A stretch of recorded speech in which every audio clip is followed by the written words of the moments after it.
Waktu Anda berbuat baik, itu ada hukum. Hukum tabur tuai. Dan hukum ini benar. Apa yang kamu tabur, itulah yang akan kamu tuai. Jadi waktu Anda menabur kebaikan, Anda akan menuai kebaikan. Itu kata firman Tuhan. Apa yang kamu tabur, itulah yang akan kamu tuai. Kebaikan kecil yang kamu tabur, itu saudara-saudara, nanti yang kamu tuai tidak seperti yang kamu tabur. Maksudnya begini.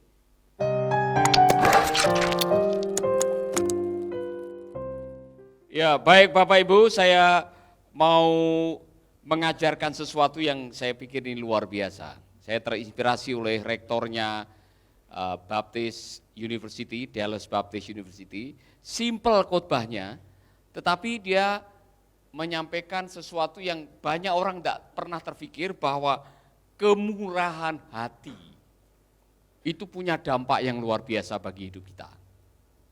Jadi kalau Anda pelit, hari ini Anda masuk golongan orang pelit, Anda orang paling susah. Makanya orang pelit itu susah masuk surga. Di dalam kitab Wahyu dikatakan orang kikir tidak ada di sana. Kenapa? Ternyata memang orang yang murah hati itu banyak mengalami berkat. Kalau boleh saya katakan, kemurahan hati itu mendatangkan berkat. Nah, sebelum saya membahas Mazmur 41 yang sering saya bagikan, atau Yesaya 58, saya dapat masukan dari AI. Saudara-saudara kalau pengen research, pergi ke AI. Ya kan, sekarang macam-macam sumbernya banyak. Satu ya, manfaat memberi. Manfaat kemurahan hati meningkatkan kesehatan.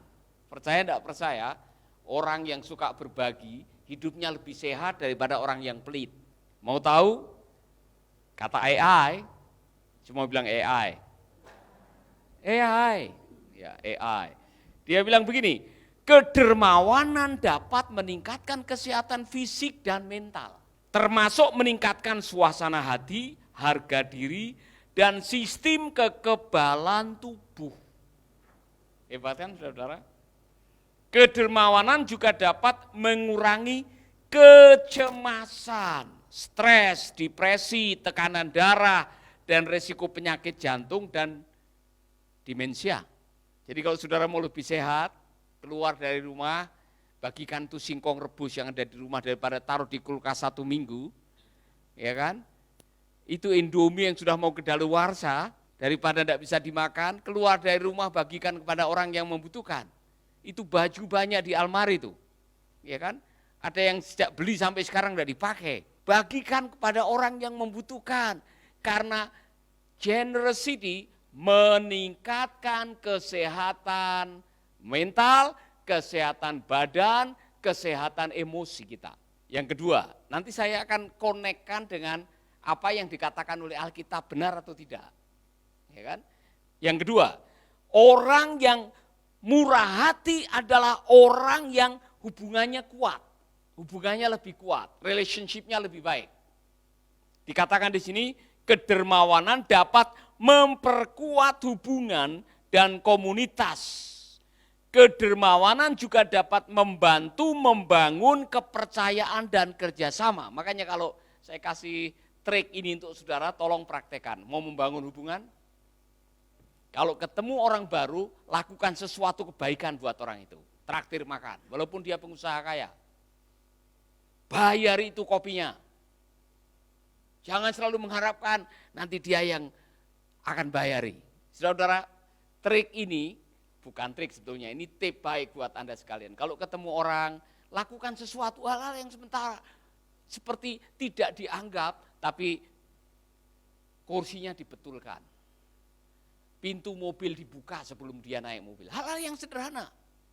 Lakukan sesuatu yang kelihatannya sepele, tapi kemurahan hati saudara dalam hal memberi waktu, melayani orang, memberikan sesuatu, itu akan dikenang sepanjang masa. Dan dari situlah saudara-saudara, Anda akan mendapatkan tanggapan dari mereka. Oh, ternyata Alex orangnya baik. Ya, dia tidak memperalat orang dan tidak memanfaatkan kesempatan. Saya lihat dari hal yang kecil. Ya kan, makanya kalau saya makan soto tiba-tiba Edi yang bayar, saya tidak akan pernah lupa itu. Bukan harapan Pak Paulus yang bayar, saya yang kaget kamu yang bayar. Hal-hal kecil yang sebenarnya sesuatu yang buat banyak orang tidak masuk dalam perhitungan, dalam hubungan, hal-hal yang kecil itu selalu sangat menentukan dan bisa membuat orang terkesan dengan Anda. Makanya saudara-saudara, saya selalu mengatakan seperti yang kemarin saya katakan, give an extra mile. Kalau diminta membersihkan satu kursi, bersihkan 3. Karena waktu orang lihat, oh dia memberikan lebih daripada yang diminta. Orang tidak akan pernah melupakan itu. Kemurahan hati saudara akan nyantol di hati mereka, dan orang akan senang dengan saudara. Amin. Haleluya. Saudara pernah lihat di YouTube, ada orang yang pura-pura menjatuhkan dompet. Ya kan, saya lihat orang menjatuhkan dompet, atau orang diam-diam membayari anak yang tidak mampu bayar, waktu di kasir tiba-tiba ada yang membayar, itu tidak akan pernah dilupakan. Give an extra mile. Yang kedua, saudara, ini yang saya mau menyarankan kepada Anda, leave a legacy. Tinggalkan sebuah kenangan baik. Ini contoh, saudara-saudara, ini pelajaran yang luar biasa. Kalau Anda masuk ke toilet, toiletnya kotor, waktu pulang, waktu Anda keluar dari toilet, berikan sesuatu yang bersih di situ. Waktu Anda masuk ke sebuah kamar, Anda bertamu di situ, waktu Anda bertamu kamarnya kotor, Anda tinggalkan kamar itu dalam situasi bersih.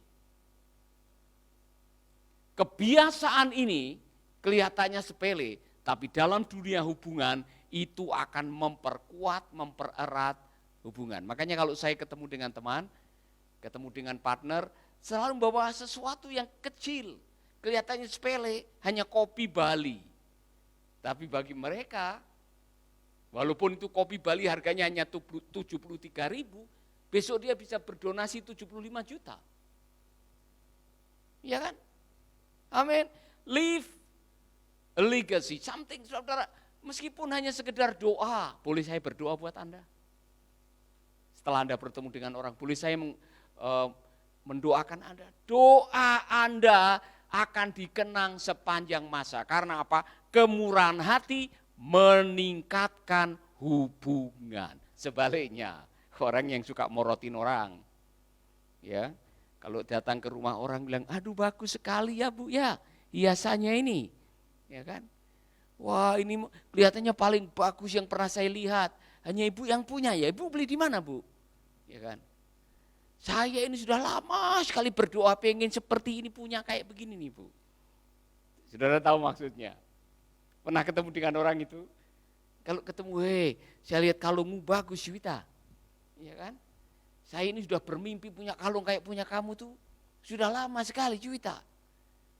Aduh saya berdoa kapan saya bisa mendapatkan kalung seperti itu. Saudara tahu maksudnya? Saudara tahu arahnya? Dia mau minta. Orang yang selalu memanfaatkan persahabatan, pertemanan, mengharapkan ditraktir oleh orang, ya kan? Kapan datang lagi? Kapan bawa lagi? Kapan bawa oleh-oleh lagi? Orang-orang seperti ini biasanya akan kehilangan banyak teman. Tengok teman saudara sedikit melotot, jangan memanfaatkan pertemanan.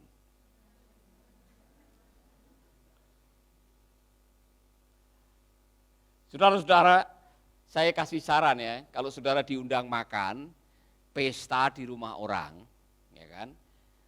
Atau saudara diajak makan oleh orang, jangan pilih yang mahal-mahal.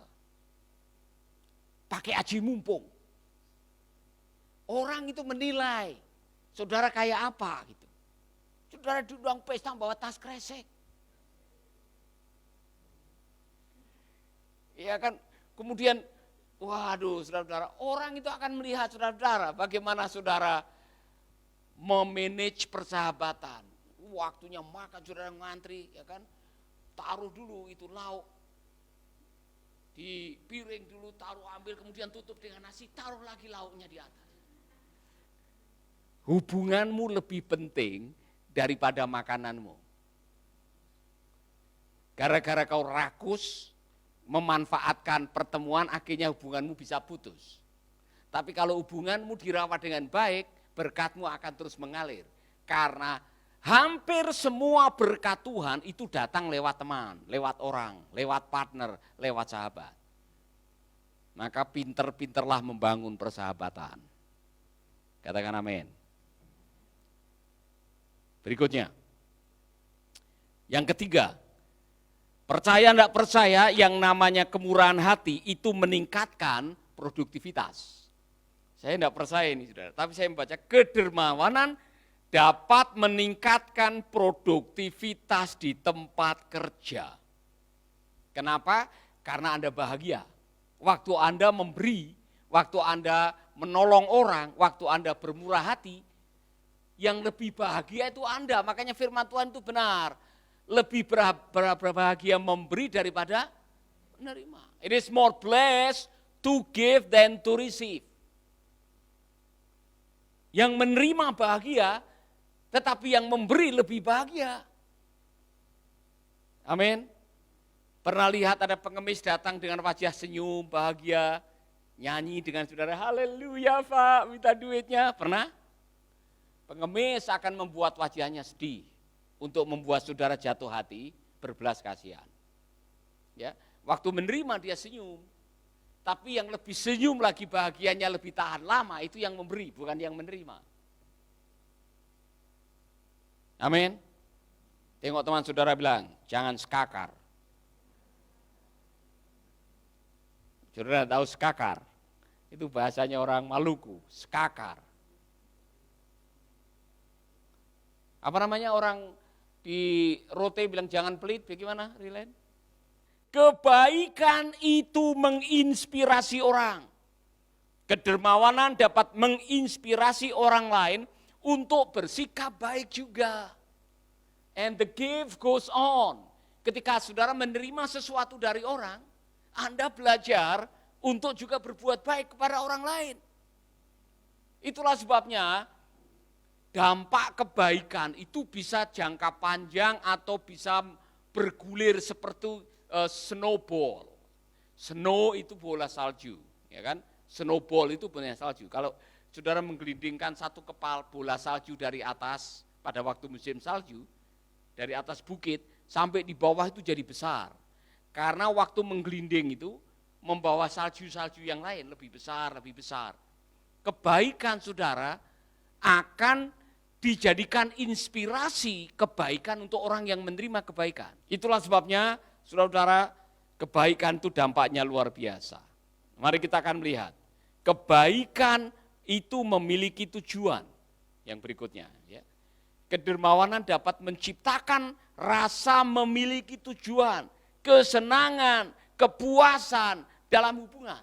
Maka jangan pernah berhenti untuk melakukan kebaikan. Rasul Paulus mengatakan, jangan jemu-jemu berbuat baik, karena kebaikan itu yang paling merasakan untungnya kita sendiri. Nah, dengar baik-baik ya, generosity itu tidak ada hubungannya dengan kekayaan. Kebaikan itu tidak ada hubungannya dengan kekayaan. Untuk berbuat baik tidak harus jadi orang kaya duluan. Untuk berbuat baik tidak harus jadi penguasa. Untuk berbuat baik tidak harus menjadi seorang pejabat. Untuk berbuat baik tidak harus menjadi seorang milioner. Anda keluar dari rumah, ada orang jatuh dari motor, dan Anda menolong, kebaikan Anda tidak akan pernah dilupakan oleh orang yang sedang membutuhkan pertolongan. Jadi kapan saja kita bisa berbuat baik. Tidak harus menunggu nanti kalau sudah banyak duitnya baru berbuat baik. Saya masih ingat di sekolah Alkitab ada almarhum Bapak Morris Devon namanya, misioneri yang setiap bulan saya diundang di kantornya. Setiap bulan, di awal bulan biasanya. Dia ngasih saya amplop, isinya 10.000. Zaman itu, saudara, tahun 86, 87, 10.000 itu banyak sekali. Karena harga mie ayam 50 rupiah. Waktu itu, ya kan?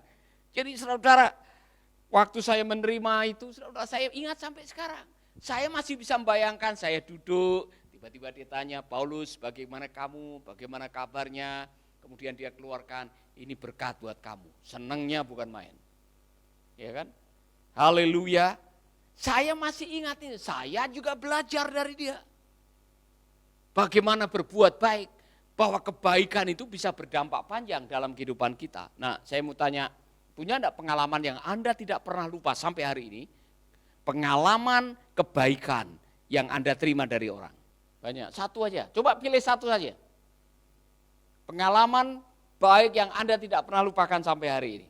Kedermawanan juga dapat memberikan manfaat neurologis. Ini yang saudara tidak akan pernah lupa. Ketika seorang bertindak dengan murah hati, otak melepaskan zat kimia seperti dopamin, serotonin, oksitosin, dan endorfin yang dapat mengurangi stres dan menstabilkan tekanan darah, siklus tidur, nafsu makan, dan suasana hati yang baik. Makanya sekarang mari kita baca, benar enggak? Mazmur 41, benar enggak? Memenuhi semua yang dibahas oleh AI yang adalah sebuah hasil penelitian sebetulnya. Saudara, mari kita akan baca di dalam Mazmur 41. Mazmur 41 yang mengatakan begini. Berbahagialah orang yang memperhatikan orang yang lemah, Tuhan akan meluputkan dia pada waktu celaka. Tuhan akan melindungi dia dan memelihara nyawanya. Benar enggak, saudara-saudara? Benar enggak?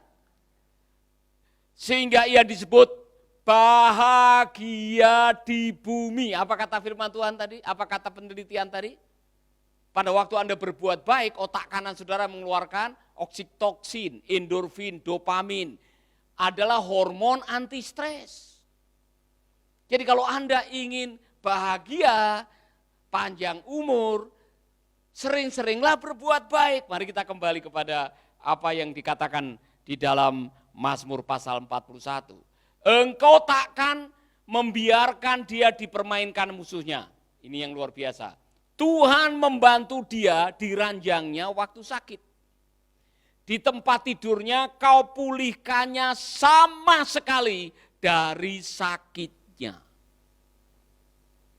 Apa yang dikatakan oleh AI, apa yang dikatakan oleh penelitian, sama dengan apa yang dikatakan oleh firman. Bahagia, sakit disembuhkan, musuh dibuat tidak berdaya, dan engkau dikatakan berbahagia. Amin.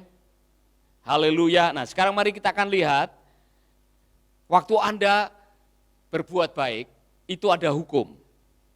Hukum tabur tuai. Dan hukum ini benar. Apa yang kamu tabur, itulah yang akan kamu tuai. Jadi waktu Anda menabur kebaikan, Anda akan menuai kebaikan. Itu kata firman Tuhan, apa yang kamu tabur, itulah yang akan kamu tuai. Amin.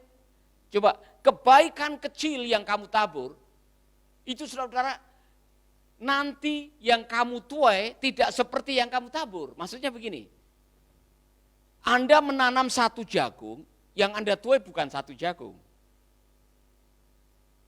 Iya kan? Anda menanam satu biji sawi, yang kamu tuai bukan satu biji sawi. Anda menanam satu buah mangga, yang kamu tuai bukan satu mangga, banyak mangga. Makanya saudara-saudara, apa yang kamu tabur pasti akan kamu tuai.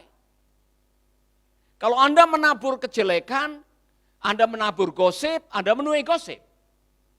Anda menabur pikiran jahat, Anda menuai kejahatan. Anda menabur perlakuan tidak baik kepada orang, Anda akan menuai yang sama. Tidak mungkin Anda menanam jagung, kemudian menuai mangga, tidak mungkin. Pernah ada orang menanam mangga kemudian menuai salak? Tidak ada, tidak mungkin, kecuali lagu, buah semangka berdaun sirih. Kalau saudara menanam mangga, daunnya daun mangga. Iya kan? Jadi kalau Anda sering menabur kebaikan, Anda menuai kebaikan. Haleluya. Saya kalau ada orang-orang penting saya jemput, ya kan? Kayak Pak Ron Harris kalau datang ke sini, Pak Ron Harris itu orang penting di Amerika. Waktu saya datang, dia sendiri yang menjemput saya, padahal dia sudah umur, dia sudah tua. Dia yang menjemput, Yang nunggu di ruang bagasi itu, mengambil bagasi, dia sudah berdiri di situ. Sambut dengan membawa air. Ini orang sudah tua, orang yang sangat terkenal, presiden dari yang namanya Media Alliance International. Mengapa dia memperlakukan itu? Karena saya pernah memperlakukan itu. Amin. Tengok teman saudara, apa yang kau tabur pasti akan kamu tuai. Jadi saudara-saudara, itu yang pertama. Yang kedua, ada kalimat nanti. Ada jeda antara menabur dan menuai. Tidak mungkin apa yang Anda tabur hari ini sore langsung berbuah. Kalau saudara menanam mangga hari ini, kemudian mengharapkan nanti malam mangganya berbuah, Anda salah berpikir. Segala sesuatu ada waktunya. Ada waktunya menanam, ada waktunya memanen. Jadi kalau Anda sedang menabur, jangan terlalu cepat mengharapkan untuk segera menuai. Kadang-kadang kalau bukan Anda, anak cucu Anda yang akan mendapatkannya. Amin. Haleluya. Saya mau mengatakan ini kepada Anda sekalian. Kadang-kadang kita mau sistem kilat karena dunia ini serba instan. Semua mau instan, ya kan? Zaman saya kecil dulu, kemana-mana kalau sekolah itu pakainya sapu tangan.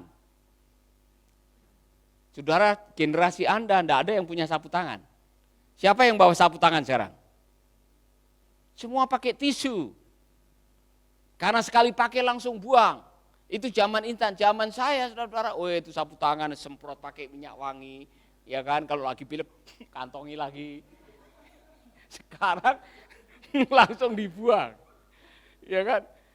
Tapi ya, itu sapu tangan harus dilipat, disetrika dengan rapi karena itu sesuatu yang sangat berharga pada zaman itu.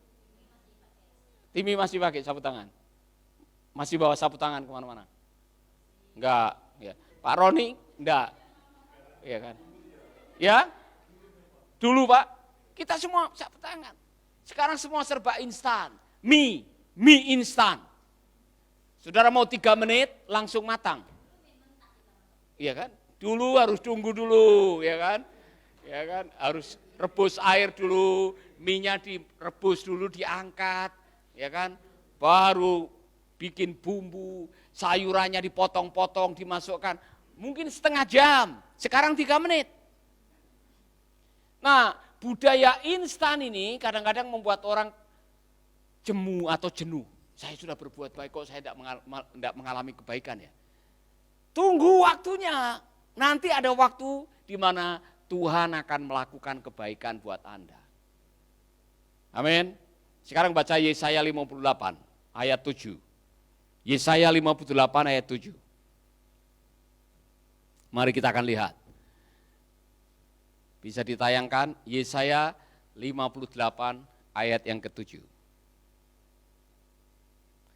Supaya engkau memecah-mecahkan roti bagi orang yang lapar dan membawa ke rumahmu orang miskin yang tidak punya rumah.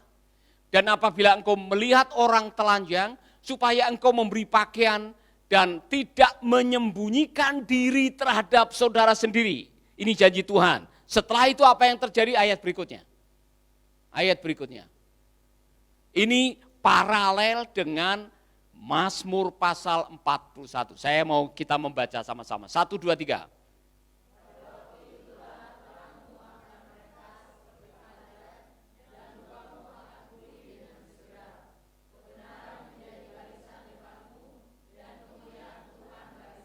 Berikutnya.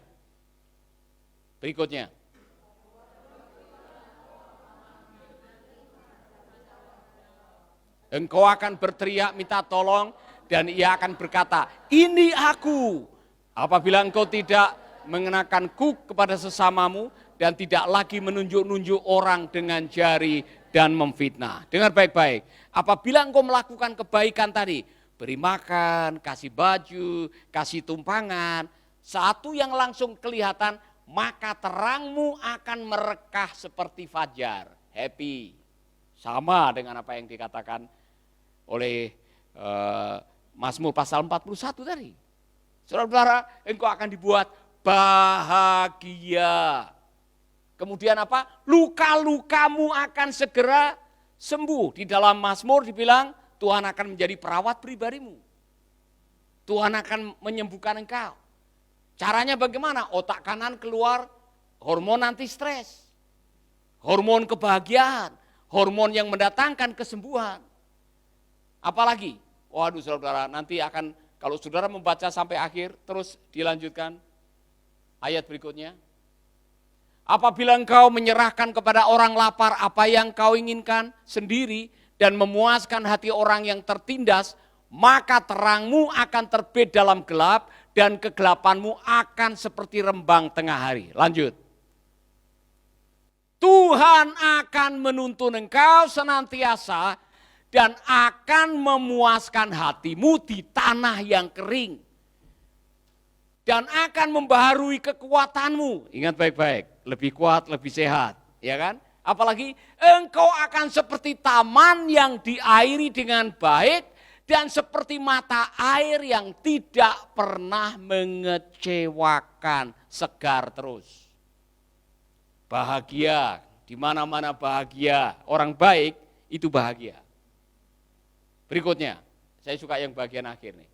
Engkau akan apa, saudara? Engkau akan apa? Engkau akan apa? Engkau akan membangun apa? Reruntuhan yang sudah berabad-abad dan engkau akan disebut yang membetulkan jalan supaya tempat itu dapat dihuni. Berapa bedah gereja yang sudah kita bangun? Sama gereja, sama bedah rumah dan sekalian? 70. Engkau akan membangun, itu yang terjadi saudara-saudara. Semua yang tertulis dalam Yesaya 58 dan Mazmur pasal 40 sudah digenapi. Amin. Tengok temanmu, jangan pelit. Saudara yang lagi nonton, kalau Anda pelit bertobat sekarang juga. Ya kan? Saya belum pernah lihat orang pelit hidup dengan sukacita. Saya ulangi lagi. Orang pelit sulit bersukacita. Ya kan? Karena mikirnya nanti kurang. Kasihan. Kalau saya lihat orang pelit itu kasihan, saudara. Hidup sekali kok pelit, ya kan? Saya mau kasih tahu yang jomblo-jomblo, jangan menikah dengan orang pelit. Amin. Berapa banyak orang-orang yang mengeluh kalau dia tidak pernah dikasih uang oleh suaminya atau sebaliknya. Saudara-saudara, jadilah orang yang murah hati, hidup ini singkat. Jangan jadi orang pelit, setelah mati mau dikasih siapa itu harta. Ingat baik-baik.